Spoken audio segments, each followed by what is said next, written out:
Yes, indeed. Melanie Rowett is with me. Hi. Hi. Hi. So we talked about 0 to 1, basically, like 6 months to 1, wherever you start to introduce solid foods to a baby.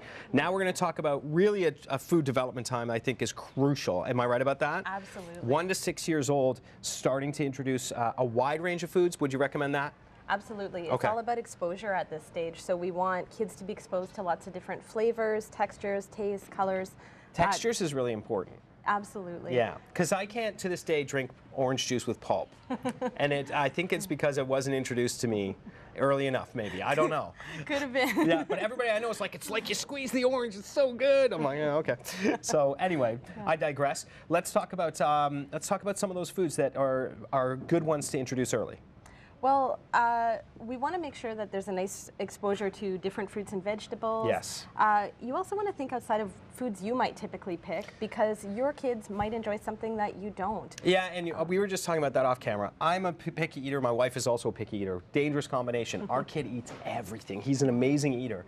But we have to lead by example. If it's not on your plate and you aren't earnestly eating it, they know. They can spot a faker, man. Oh, absolutely. Yeah. Absolutely. Okay. So one way to sort of neutralize the power struggle at the table is by serving up a meal family style, so that all the components are there. Okay. And everybody just gets to pick what goes into it. First thing I see is that you have the same food prepared different ways. Right. So this here is different ways of doing carrots, for example. So cooked carrots, grated carrot sticks, and peeled carrots.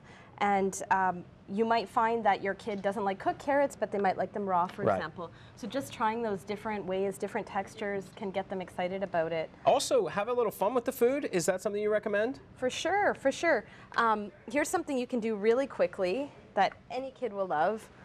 Some cucumber, tomato, cherry tomato, little pepper. Take some of this carrot to make some Give him crazy some hair. Oh, I love it. You know, that took seconds. Yeah. I'm not an artist. You don't have to be an artist to do this. I don't know. Just something quick and easy that she can pull together, and that makes eating these vegetables a little more exciting. I love that. This is like one of my little guy's favorite things. Do you guys like, because these are short segments in terms of trying to cover such a huge subject, you'll make like what I like to call a house call, but you'll come in and consult someone for them, right? Right. Consult with them? We do courses and individual coaching. Wow.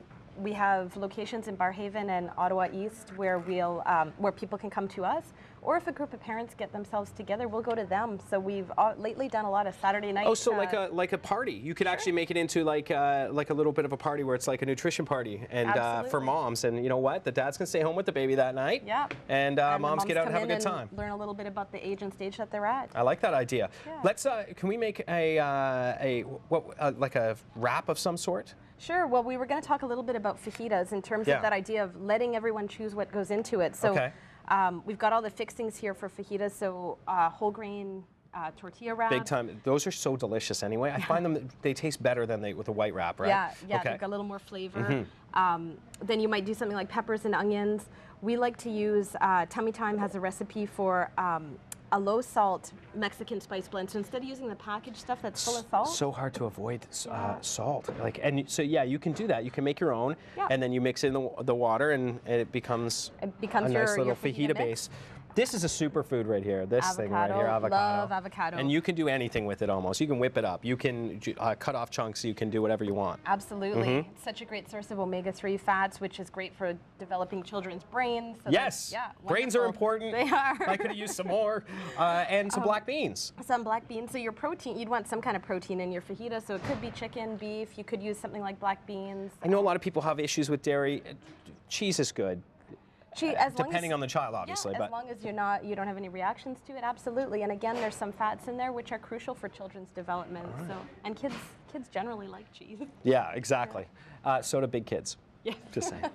Melanie Rowett from Tummy Thyme, thank you very much. Very important information. You know, we're trying to prioritize our kids' nutrition as we hear horrible stats every single day about us adults. So let's try and start a new generation. We're back in a moment on CTV Morning Live.